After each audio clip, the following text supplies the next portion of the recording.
J'ai mis longtemps à comprendre ce que c'était que pranayama en sanskrit. Et donc ce que c'est que ce pranayama en vérité dans l'enseignement de yoga et donc en vérité dans la vie, quoi. Comme tout le monde, j'ai découvert les cours de yoga et des exercices de pranayama assis en fin de cours pendant 5 minutes, respirer comme ceci ou comme cela. C'est ce que je croyais. Au bout d'une vingtaine d'années de pratique, en fait, et à la lumière de l'enseignement oral, j'ai vu tout à fait autre chose que je vais essayer de poser, tu vois, à peu près clairement. Alors, pranayama, on en parle bien dans les Yoga Sutras. On en parle aussi dans la Gheranda Samhita, un texte tantrique qui du XVIIe siècle, tu vois, beaucoup plus tard, et qui parle pas mal de Hatha Yoga. Dans la Hatha Yoga Pradipika, on en parle de la même façon. Et on explique quelques-uns de ces fameux exercices de pranayama. Bastrika, Kapalabhati, les plus connus, ceux qu'on pratique justement en cours. Dans les Yoga Sutras, donc qui datent de 1500 ans avant, c'est pas le truc. Enfin, ça dit pas autre chose, enfin ça ne contrarie pas. Mais ce qui est présenté est beaucoup plus large, beaucoup plus basique, encore une fois beaucoup plus à la racine, et moi ça m'a super intéressé de passer par là pour capter qu'est-ce qui serait tellement intéressant dans le réel de toucher, quoi. Enfin, de voir et de pratiquer. Après c'est assez facile. Déjà dans le Yoga Sutra, on parle de pranayama, l'enseignement est quasiment terminé, quoi. C'est vers la fin du deuxième livre, dans l'Ashtanga, avant que se termine vraiment le deuxième livre et qu'on attaque le troisième. Au début du troisième livre des Yoga Sutras, si tu veux, on peut enfin comprendre ce que ça veut dire que pratiquer la méditation. Eux, ils appellent ça samyama. Et là, tu fais samyama, c'est la pratique d'une triade qui est nommée dharana, dhyana, samadhi. Des trucs qu'on sait faire qui sont liés à être dans l'ouvert et voir. C'est ça dont parle dharana, dhyana, samadhi. C'est-à-dire que l'organe mental, qui à la base est un organe qui pourrait nous servir à nous concentrer, qui pourrait nous servir à attraper des choses du monde, tout l'enseignement de yoga, vraiment depuis le début, ça tente à nous montrer, ça c'est intéressant de savoir attraper les choses, comme être humain ou comme animal, on en a besoin, mais la pratique de yoga va nous demander de faire l'inverse, c'est-à-dire d'abandonner ce qui est préhensile et d'abandonner, le prendre à un espace ouvert qui devient écoute, relation absolue, totale, le temps d'un instant à ce qu'on appelle samadhi, tu vois.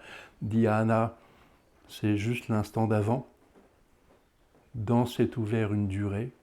Dharana, c'est encore avant le fait de se mettre en rapport à un espace ouvert. Un espace ouvert, c'est un pléonasme.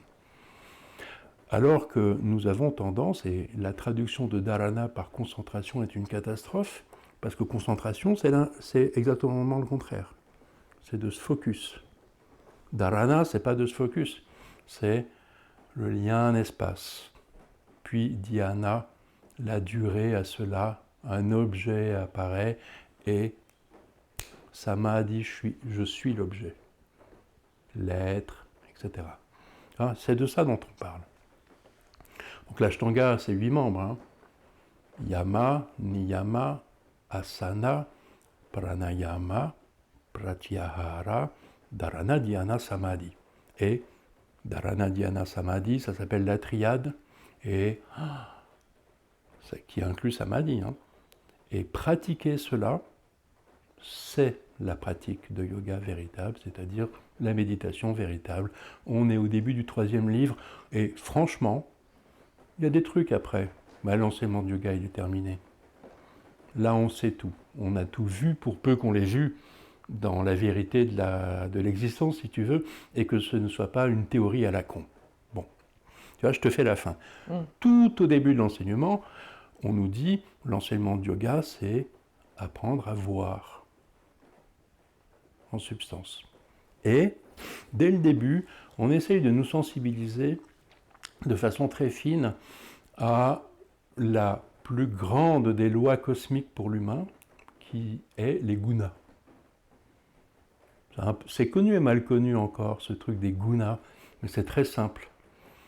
Grâce à Purusha, l'être, Prakriti, pure puissance, ou si tu veux, Shiva, l'être, la Shakti, pure puissance, ils ne sont pas avec nous dans la manifestation, ils sont au-delà. Et de leur alliance, le monde apparaît. L'apparition est appelée sattva, qui pourrait s'entendre par ainsi. Le monde, il apparaît, le monde se déploie, rajas, et le monde se résorbe, il disparaît. C'est l'inverse. Tu vois, dans les gunas, les 3 gunas qui sont connus et mal connus, sattva, rajas, tamas. Le monde apparaît, il vit et il se résorbe. Et si vous rentrez ça dans votre compréhension du monde et que vous regardez dans le monde, comment ça marche ça? Apparition, activité, disparition.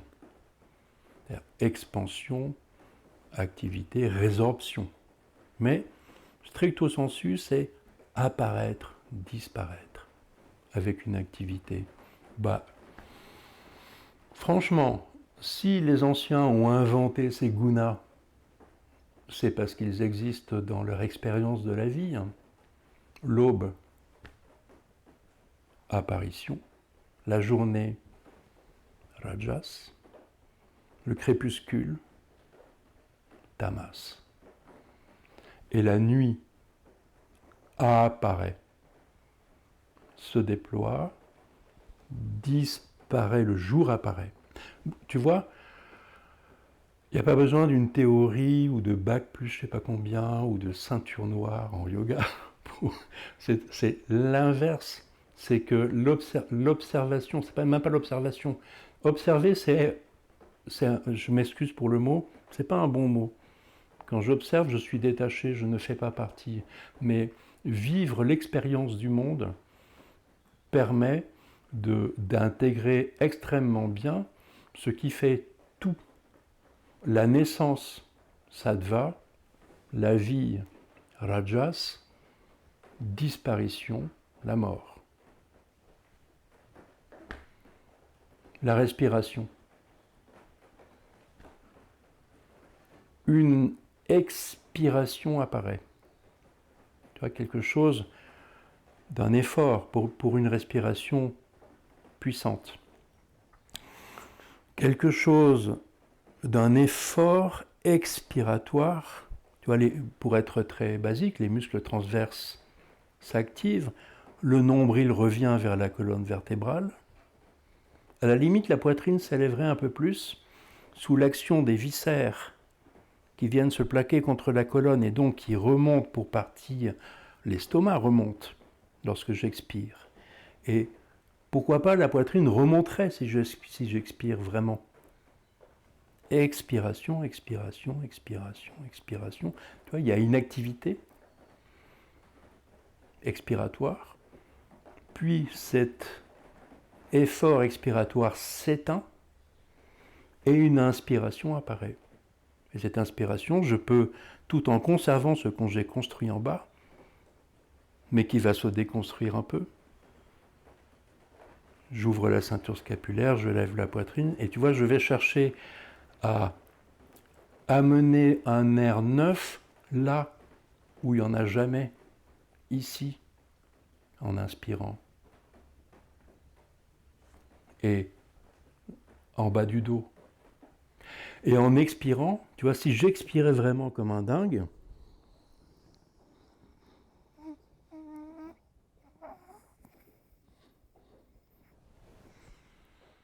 si j'inspirais comme un dingue, tu vois, le haut du dos se courbe. Donc j'explore les extrêmes de mes deux mouvements respiratoires et tu vois bien que c'est les gunas. C'est comme la naissance, la vie, la mort, et encore mieux comme l'aube, la journée, le crépuscule, puis la naissance de la nuit, la disparition de la nuit qui donne naissance à la respiration est comme le jour et la nuit. C'est la définition de prana yama. Prana, c'est le plus célèbre des 5 vayus, des 5 vents, des 5 souffles qui traversent et animent le corps, mais pas que la matière du corps, le corps. On a parlé souvent. Corps, on dit kshetra, champ. Comme un champ, comme un espace, et comme un champ qui se cultive, et comme un corps, en fait. On dit champ à la place de corps. Et donc les vayus, les 5 souffles qui animent le corps et qui lui donnent ses fonctions, dans l'Ayurveda, mais dans les Samkhya-Karika, dans le monde védique, sont liés, je ne te fais pas tout le truc sinon pour des plombes, au soleil, à la terre, à l'espace intermédiaire, au ciel, etc. La parole aussi. Donc prana, c'est une façon de parler des vayus en parlant du plus célèbre. Et ayama, c'est l'expansion. Prana ayama. Mais yama, c'est très connu ce mot dans l'enseignement de yoga, c'est la maîtrise. C'est le fait de pratiquer quelque chose de façon répétée et détachée de toute attente. Ça, c'est nirodha, le contrôle. Et le résultat de ce contrôle, c'est que le contrôle disparaît dans la pratique, dans la répétition, et qu'il devient une maîtrise. Donc, qu'est-ce que nous dit pranayama? Pranayama, allié à ce qui est au tout départ de l'enseignement de yoga, au guna, c'est que lorsque pranayama est effectif, alors le mental, l'organe mental qui est aussi un espace, est disponible enfin pour dharana, l'accession à un espace ouvert. Qu'est-ce qu'on est en train de nous dire? On est en train de nous dire qu'en s'occupant de notre respiration et déjà en séparant le mouvement de l'expire, c'est expire d'abord. En expirant, je crée un espace. C'est pas en inspirant qu'on crée un espace. En inspirant, on remplit d'air l'espace qui a été créé en expirant. Et donc, si tu veux, d'abord je sépare, puis, donc ça fait deux choses. Une troisième chose, j'approfondis la profondeur, en fait, de l'expire et de l'inspire. Et quatrième phase, cette chose qui était séparée et qui faisait comme une pompe de Shadok se transforme en quelque chose de cyclique, c'est-à-dire une véritable respiration, mais qui aurait été transformée par la séparation et le souci d'amplifier les deux mouvements pour enfin en faire une nouvelle respiration qui est parfaitement un cycle à l'image de ce que font Shiva et la puissance dans leur alliance, faire apparaître un monde qui vit et qui se résorbe pour réapparaître. Donc si tu veux, c'est très simple. Ce qu'on appelle pranayama, c'est de se mettre à l'unisson des gunas, qui est la chose la plus fondamentale dans la compréhension du monde de cet enseignement de yoga. Ça arrive tout à la fin, en fait. Parce que, pour revenir à l'Ashtanga, tu vois, c'est le 4e anga de l'Ashtanga.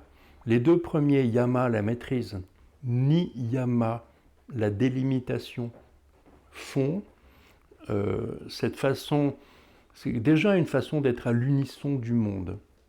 Cette histoire de ahimsa, cette histoire de brahmacharya, agir selon la parole brahmane qu'on entend de l'au-delà, etc., qui aboutit à svadhyaya, l'étude de son Veda, tout ça, les yama et niyama, c'est trouver sa place dans le monde. Mais trouver ma place dans le monde, c'est, au sens figuré, trouver une assise. Et au sens propre, cette assise, c'est s'asseoir. Et comment s'assied-on afin d'être à l'unisson du monde, c'est vraiment le sens de l'enseignement, eh bien, par pranayama. Alors, ce qui cache la lumière se résorbe, alors le mental a capacité pour dharana, et alors dharana, dhyana, samadhi, j'ai un chemin complet dont je ne suis arrivé nulle part, il y a juste une compréhension, et la mise en pratique de ce chemin, être à la juste place en cultivant ses relations au monde, ça donne une assise au sens figuré qui devient une assise au sens propre. Pranayama comme pratique à l'intérieur de cette assise permet dharana, dhyana, samadhi, et ça, mise en pratique, répétée, détachée de toute attente, c'est la pratique de yoga, qu'on appelle pratique de méditation. Alors, juste un petit peu, c'est waouh, la démonstration dont je ne suis pas l'auteur, hein, c'est vraiment l'enseignement de yoga. Il y a quelque chose qui nous turlupine, nous en plus, c'est oui, mais alors le cours de yoga et les postures, nanani, nanana, mais alors quoi, dans mon expérience, le lieu fondamental où j'ai extraordinairement appris, grâce à des professeurs que j'ai rencontrés, à séparer l'expire de l'inspire, à les approfondir, tu vois, un fœtus, mes poumons se vident pour de vrai, les postures d'extension, mes poumons se remplissent pour de vrai, et toutes les variantes qu'on peut imaginer, toute la plasticité de notre corps, de nos muscles, de nos articulations, des tendons et tout ça, plus tout ce que les organes sont amenés à vivre comme replacement les uns par rapport aux autres dans le corps en pratiquant cette pratique corporelle de yoga, franchement, le lieu d'exercice, enfin pas d'exercice, le lieu d'apprentissage de pranayama, c'est la pratique corporelle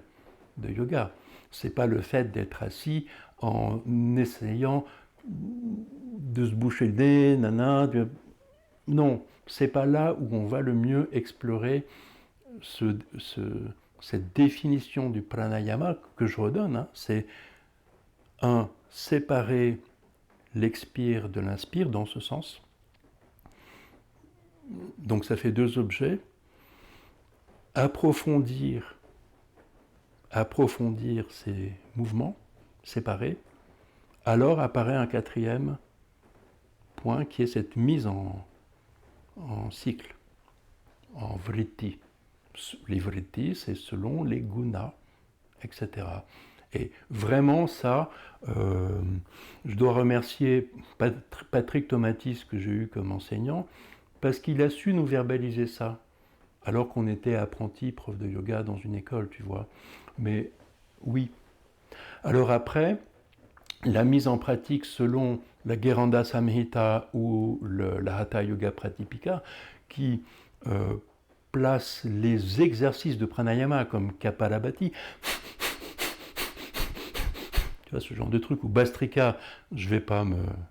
Mais, tu vois, dans un truc vraiment puissant de soufflet de forge, ces pratiques-là c'est quelque chose dont je pense qui a été rajouté, et ça ressemble à un ramonage des nadis en thérapie brève.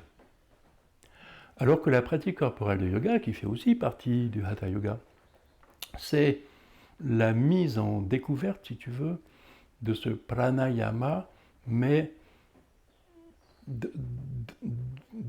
comment dire, dans la découverte de ses limites. C'est là qu'on apprend vraiment. Et le côté ramonage des nadis fait aussi partie de la pratique corporelle, mais ça va être sur du long terme. Je trouve que la pratique corporelle de yoga fait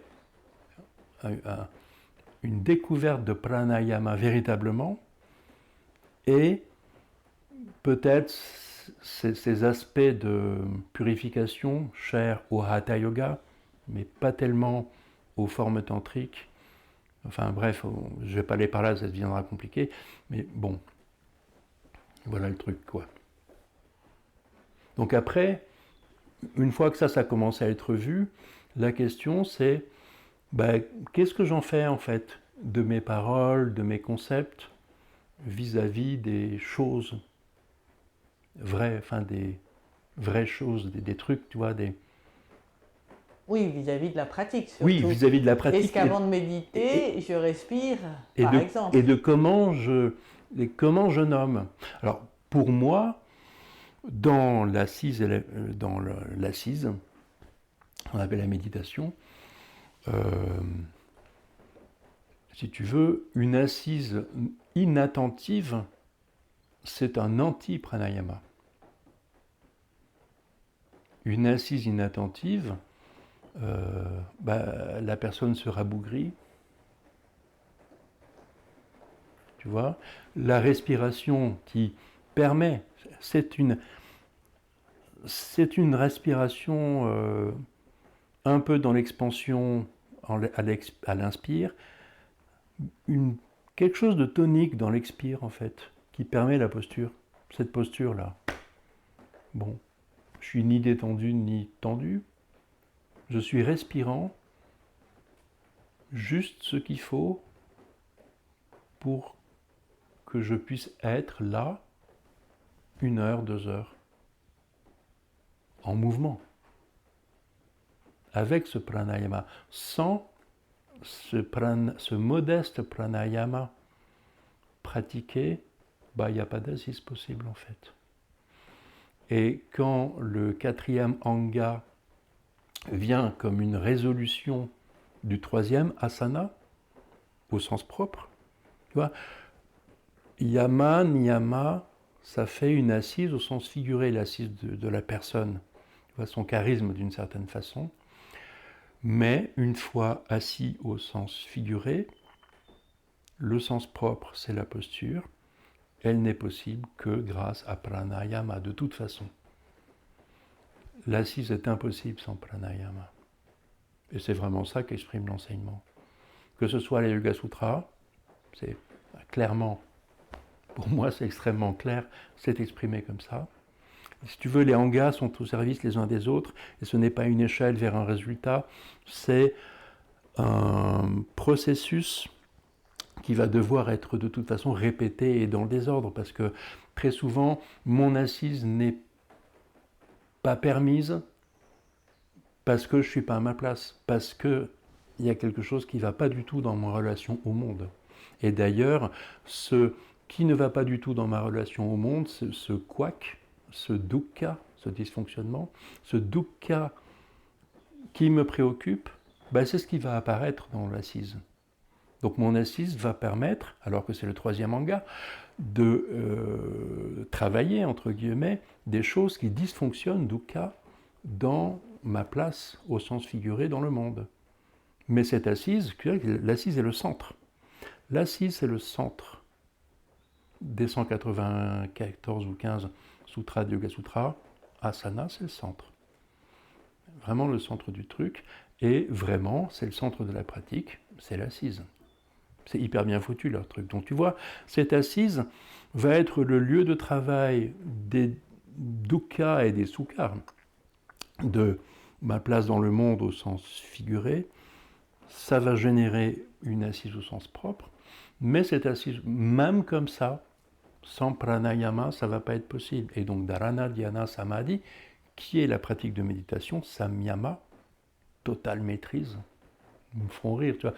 Ils inventent des mots qui sont exagérés, quoi. Sam, la totalité, yama qu'on maîtrise, prana, yama, hein, sam, yama, la pratique de la méditation. Donc tu vois, ce anga, c'est un anga, mais il est indispensable comme les autres. Trouver sa place, ça donne une... Je répète l'ashtanga. Yama, niyama, trouver sa place, la question de la naissance. Une assise au sens figuré qui devient une assise au sens propre. Là, tout ce travail de ma relation au monde et de toute façon, corporellement, énergétiquement, cette assise ne peut avoir lieu sans pranayama. Physiquement, c'est pas possible. Et ce pranayama, en plus de permettre une assise, permet en fait dharana, c'est-à-dire un espace ouvert dans quelque chose de stable. Stable longtemps. Stable, la définition de stable, c'est en mouvement. Ça, c'est le sanskrit, si tu veux. C'est l'enseignement de yoga en sanskrit, te donne ces clés. Ce qu'on appelle la stabilité, c'est pas un truc qui bouge pas, c'est tout le contraire. Une stabilité, c'est le mouvement. D'ailleurs, on peut le voir en vélo, ça. Ouais. Exactement. Donc tu vois, après, quand tout ça c'est très clair, quand ce processus de connaissance est clair, savoir quoi faire avec des exercices, tu vois, savoir en tant qu'enseignant ou que pratiquant, enfin pratiquant puis enseignant, de piger le sens des exercices, c'est pas si compliqué. En foutre certains à la poubelle, parce que rien à foutre finalement. Tu vois, notre préoccupation d'être sous-entendu connaissant, c'est-à-dire en relation au divin, au cosmique, être quoi. C'est quand même ça notre sujet.